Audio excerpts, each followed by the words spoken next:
pessoal, tudo bem? Professor Leonardo para mais uma aula de ciências. Hoje a gente vai estar dando início ao capítulo 19. Na última aula a gente viu um pouco sobre o universo de forma geral. Como surge o universo, como se deram as formações e tudo mais. O que vai dar base para que a gente compreenda um pouco mais sobre o sistema solar. Bem, o sistema solar, a formação dele é um pouco parecido com a do universo. Tirando que na formação do universo a gente falou sobre Big Bang e tudo mais. Nesse caso, o sistema solar ele surgiu através de uma expansão, um tanto quanto parecida com o Big Bang, que se dá através de uma explosão. Só que no caso do sistema solar, ele está dentro da Via Láctea. E a Via Láctea ela surgiu através de uma explosão, de uma supernova. Uma explosão de uma estrela gigante supermaciça.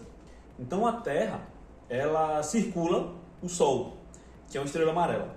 Essa estrela, por sua vez, ela encontra-se dentro da Via Láctea, que é uma galáxia que, por sua vez, ela vai ter também trilhões de outras estrelas com seus planetinhas lá, tá certo?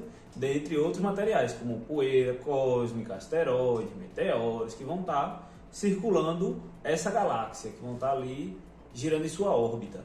O sistema solar, ele é um sistema formado por milhões de corpos celestes, né, que vão estar ali circulando esse Sol amarelo que eu citei. Então, no sistema solar, a gente vai encontrar planetas anões, vários satélites, a gente vai encontrar meteoros, asteroides, poeira cósmica, um monte de coisa. Sem contar com os gases, né, que vão estar ali também fazendo parte desse sistema. E nesse sistema, como eu falei, ele gira em torno do Sol, então o Sol é a principal figura do nosso sistema. E o Sol, o que é o Sol? O Sol é uma estrela, um astro luminoso, que emite uma grande quantidade de energia constantemente. Essa energia muitas vezes resulta em explosões, que é o que a gente chama de ventos solares. Esses ventos solares são explosões de energia que o Sol libera, e quando o Sol libera essa energia, ela anda por todos os planetas, por todo o sistema solar. Ela anda, ela vai varrendo tudo. Por que ela não nos atinge? Porque a Terra ela tem sobre ela uma camada invisível, que é uma camada magnética. Essa camada magnética protege a gente desses ventos solares. Não é o caso do nosso vizinho, por exemplo, Marte. Marte ele não tem mais essa camada de proteção, porque ele perdeu o seu núcleo magnético com o tempo, perdeu sua atmosfera, então esses raios solares eles batem diretamente em Marte livremente. O que pode ser um porquê de não haver vida hoje em Marte, não que a gente tenha descoberto ainda.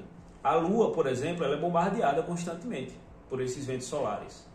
Quando os astronautas eles estão em uma estação espacial, durante essas tempestades de ventos solares, esses astronautas eles têm que se recolher dentro da estação, que vai ser, obviamente, protegida contra esses ventos solares, e vão ficar lá dentro protegidinhos contra esses ventos solares. E qual é o problema desses ventos solares?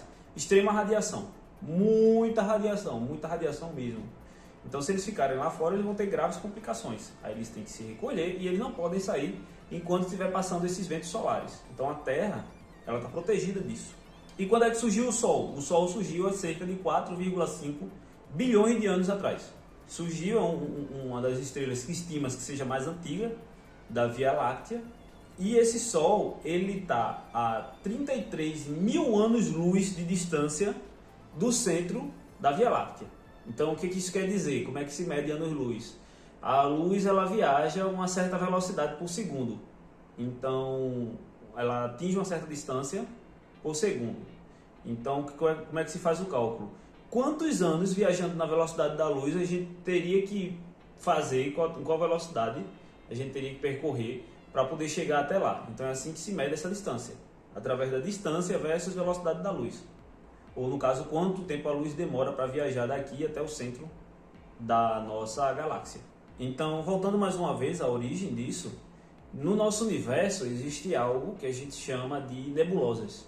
Existem em todo o cosmos várias nebulosas, que é quando uma estrela explode, digamos assim, ela entra em colapso, explodiu, e fica uma poeira. Parece uma nébula, né? Aquele negócio meio nebuloso, por isso que a gente chama de nebulosas. Dentro dessas nebulosas que surgem as estrelas, os planetas e tudo mais. Então, o que a gente tem hoje de estudos sobre isso, eles apontam para que o Sol tenha surgido dentro de uma dessas nebulosas. Tinha uma nebulosa aqui que formou o Sol e formou os planetas.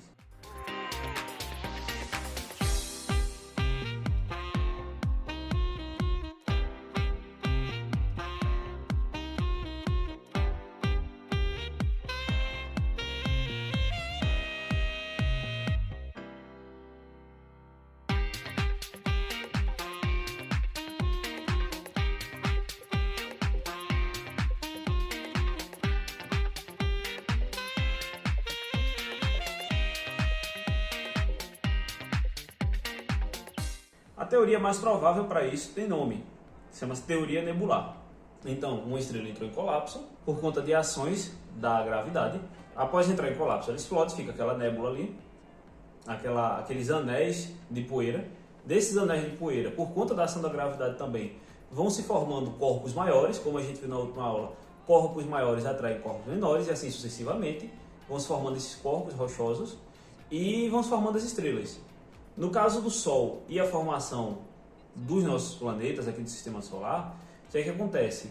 A ação da temperatura é muito relevante. Então, a gente vai ver que dos 8 planetas que a gente tem aqui no Sistema Solar, 4 são planetas rochosos. Os 4 mais próximos ao Sol. E os 4 mais distantes são planetas gasosos. Por que há essa diferença? Porque os planetas rochosos, eles precisam de alta temperatura para poderem ser gerados. Aquele metal, aquelas rochas vão se fundindo e vai formando esse planeta mais rochoso. Então esses 4 planetas que estão mais próximos ao Sol, que a Terra é um deles, eles vão ser planetas rochosos. Os que ficam mais afastados, eles têm uma temperatura mais baixa.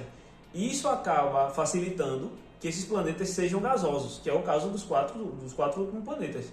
Os nossos 4 últimos planetas, os mais afastados do Sol, eles são planetas gasosos. Mas a gente vai ver isso mais profundamente já já. Então o Sol, ele também é chamado por alguns de astro-rei, porque é ele que dá toda a regência das questões gravitacionais do nosso sistema solar, e também ele é quem é responsável pela manutenção da vida aqui na Terra.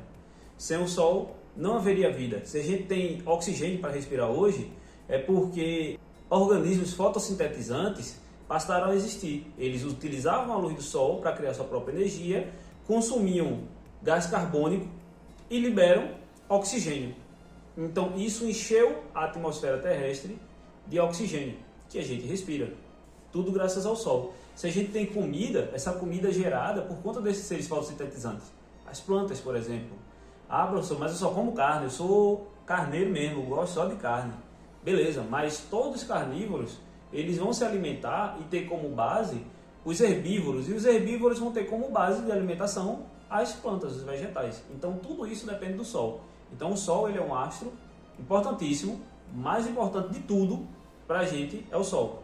Tanto que algumas das grandes extinções de massa se deram por conta de que a atmosfera da gente ficou cheia de poeira, cheia de gases devido à erupção ou algum outro evento, e isso fez com que as plantas morressem. Quando as plantas morriam, os animais iam morrendo e a gente tem aí uma extinção em massa. Então o Sol, ele segura a vida na Terra, ele mantém a nossa vida e é de extrema importância.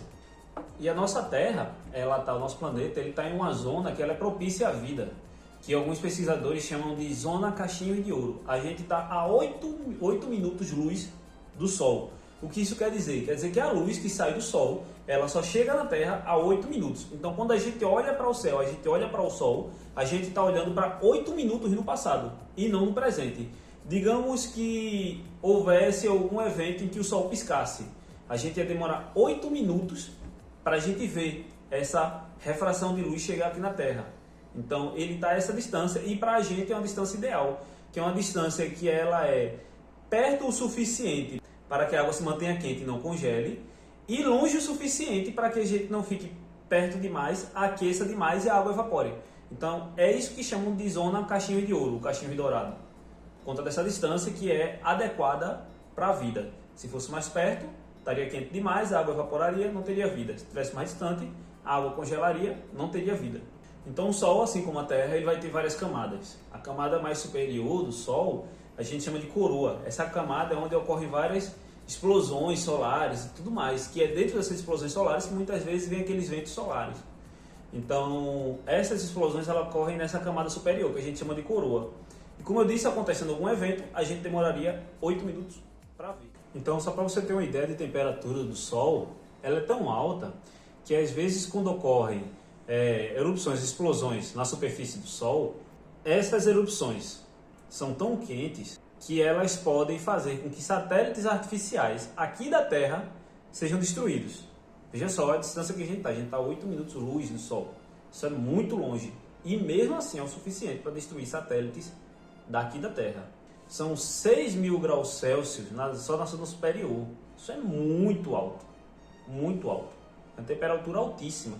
E o Sol, ele tem daqui para frente cerca de 5 bilhões de anos de vida.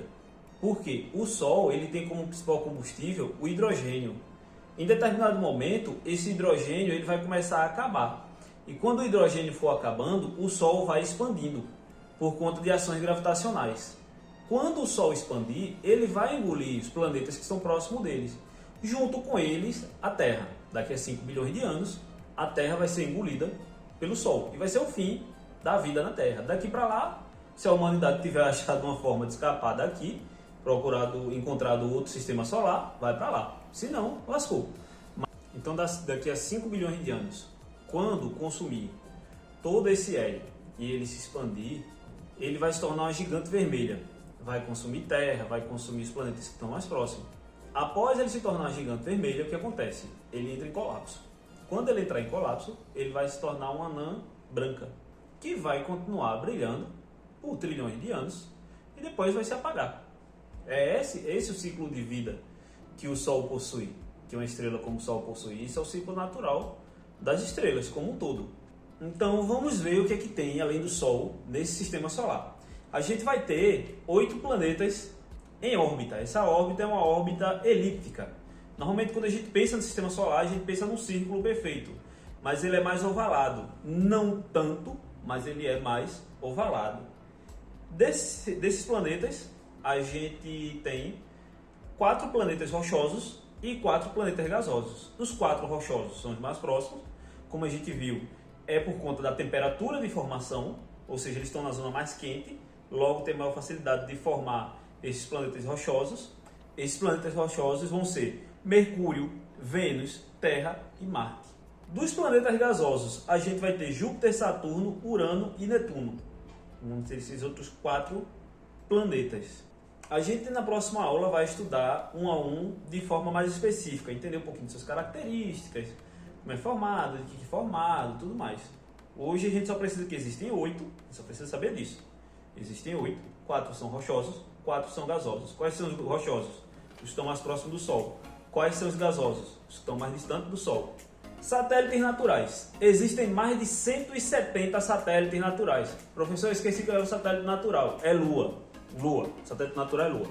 Então, existem 170 satélites naturais no sistema solar inteiro. Asteroides. Mais uma vez. Asteroides, o que são asteroides? Blocos rochosos ou metálicos que vão estar dentro dessa órbita. Os meteoroides. Meteoroides são fragmentos de rocha que se formaram a partir de cometas ou asteroides, entendeu? Outra categoria que a gente tem, meteoros ou estrela cadente. O meteoro ou estrela cadente, eles são fragmentos desses meteoros ou meteoroides que se partiram e eles caem na Terra. Só que eles não têm massa o suficiente para chegar e atingir o solo. Então ele passa pela atmosfera. Quando ele passa pela atmosfera, ele entra em combustão por conta do atrito com essa atmosfera.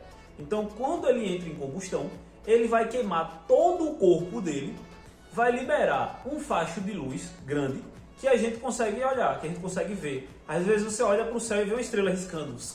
Você, então, olha lá, uma estrela cadente. Cadente quer dizer que está caindo. Caindo, tipo como se fosse estrela caindo, ela caindo. Só que ela não chega a atingir o solo terrestre. Ela passa, risca o céu e vira fumaça. Ela, bem dizer, se derrete ali, de tão grande que é o calor. Se você pensar que isso é um evento raro, você está enganado. Porque isso é um evento extremamente comum. Centenas de meteoros caem na Terra todos os dias. Centenas. Então, isso é um evento extremamente comum. Por que a gente não vê com tanta frequência? Porque eles caem de dia. Porque o céu não existe só à noite não, tá, gente? Existe de dia. E como o sol está brilhando forte, a gente não consegue enxergar. Outra coisa, de noite às vezes a gente não enxerga também por conta da poluição luminosa que a Terra emite. Que é por conta de quê? Das luzes das casas, da luz da rua, farol de carro, TV, celular, tudo. Toda a luz que é emitida da Terra faz com que a gente não consiga enxergar essas luzes no céu. Então a gente não enxerga quase nada do que acontece no céu. Quando você consegue enxergar, de fato, é porque foi muito forte. Foi muito grande o meteoro que caiu. E a gente vai ter o meteorito. O que é o meteorito? É o equivalente do meteoro, só que nesse caso ele chocou com o chão ou com o mar. Então é bem comum a gente ver em museu aqui um pedaço, um fragmento de meteorito que caiu não sei aonde e tal. É um pouco menos, bem menos comum de acontecer, mas acontece com determinada frequência e nem sempre causa grandes danos, porque são fragmentos de rocha de ferro mais ou menos desse tamanho. O irídio, por exemplo, é um metal, um material que ele vem do espaço, ele cai do espaço aqui e é extremamente raro, é um material muito rígido mesmo. Hoje em dia a gente vê um pouco sobre irídio em videogame, a gente vai jogar videogame, às vezes vai fazer um material de irídio, a gente sabe nem o que é isso, a gente vai lá e faz. Geralmente Minecraft, esses jogos assim abordam isso, você faz uns artefatos roxinhos e tal, isso é o irídio. Quando cai em terra, a gente vê lá onde caiu, consegue pegar e estudar aquele material. Quando cai no mar, fica muito mais difícil. Geralmente ninguém nem sabe, né? Cai um meteorito no mar, ninguém nem vê. Cai no meio do oceano, como é que você vai achar? A gente vai ter também os cometas. Os cometas, como a gente viu na última aula, eles são corpos sólidos, geralmente muito grandes, que eles giram na órbita do Sol. Quando ele está distante, ele não chama muita atenção. Quando ele chega perto do Sol, ele forma uma cauda, ou várias caudas, que em algumas culturas, por exemplo, na cultura chinesa, as pessoas achavam que eram dragões cruzando o céu. Porque no caso de cometas, eles não são tipo a estrela cadente, que você vê poucos segundos. Você olhou, eita, vi estrela cadente, passou, não dá nem tempo de você avisar para a pessoa ver também. O cometa ele passa muito tempo no Sol, no céu, exposto. Então quando ele passa próximo ao Sol, ele libera uma cauda enorme, que é muito bonita. Então ele circula o Sol e normalmente passa muito longe da Terra. A maioria deles a gente nem vê aqui, mas quando vê, chama muita atenção. Em algumas culturas, eles achavam que era um sinal de mau presságio, de morte, de fome, de alguma coisa assim. Na China, eles contavam a quantidade de caudas e algumas outras culturas também. Dependendo da quantidade de caudas que tivesse o cometa, eles diziam se era fome, se era sorte, se era o que for que eles acreditassem. Então, o lado que tem a cauda é o lado oposto ao Sol. Ele está andando nessa direção. Vou pegar aqui o Darth Vader para ilustrar. Ele está andando nessa direção. Essa frente aqui não vai ter cauda. Essa parte aqui de trás vai ter a cauda. O que é essa cauda? A cauda de um cometa, ela é vapor. Vapor de quê? De gelo que tem nesse cometa. Vapor de gelo. Ela pode ser gases, em geral, que ele esteja liberando. Pode ser poeira, pode ser várias coisas de um desgaste que vai ocorrendo ali com essa trajetória que ele faz. Corpos grandes já caíram na Terra, foram responsáveis por grandes extinções, inclusive aqui no Brasil já caiu, mas faz milhões e milhões e milhões e milhares de anos que caiu. Nos Estados Unidos, no oceano, e foram responsáveis por várias extinções. Porque algo tão grande assim, ele muda completamente o ambiente. Uma mudança drástica no ambiente, ela gera essas extinções. Porque a vida ela não se adapta tão rápido, ela demora mais a se adaptar. O exemplo mais famoso de cometa que a gente tem é o cometa Halley. O cometa Halley ele passa a cada 74, 79 anos pela Terra, fica visível aqui da Terra. Então a gente vê no mundo, as pessoas param para ver, lá nos Estados Unidos as pessoas se preparam. Por quê? Porque você só vê uma vez na vida. E olhe lá, você só vai ver uma vez, você não tem como ver duas, porque a gente não vive 150 anos. Então a maioria das pessoas tem a sorte de ver esse cometa uma vez só. Dá para ver duas? Dá. Uma quando você é bebê, outra quando você estiver morrendo, se você der muita sorte. Mas dá para ver. Eu queria deixar para vocês como exercício hoje a página 307 e 308 do livro de vocês. Queria muito que vocês fizessem esses exercícios para poder se preparar para a prova. Na próxima aula, a gente vai falar sobre cada planeta isoladamente, que é bem interessante, né? Marte, a exploração espacial de Marte, Júpiter, Saturno, por que um tem anel, por que o outro não tem, será que a Terra deveria ter anéis, ou será que ela já teve, a Lua, tudo mais. A gente vai falar bem detalhadamente. Mas de cara o assunto de hoje é isso. Queria que vocês não ficassem preocupados com meteoros ou meteoritos caindo aqui na Terra, que é bem comum e normalmente não causa tanto estrago.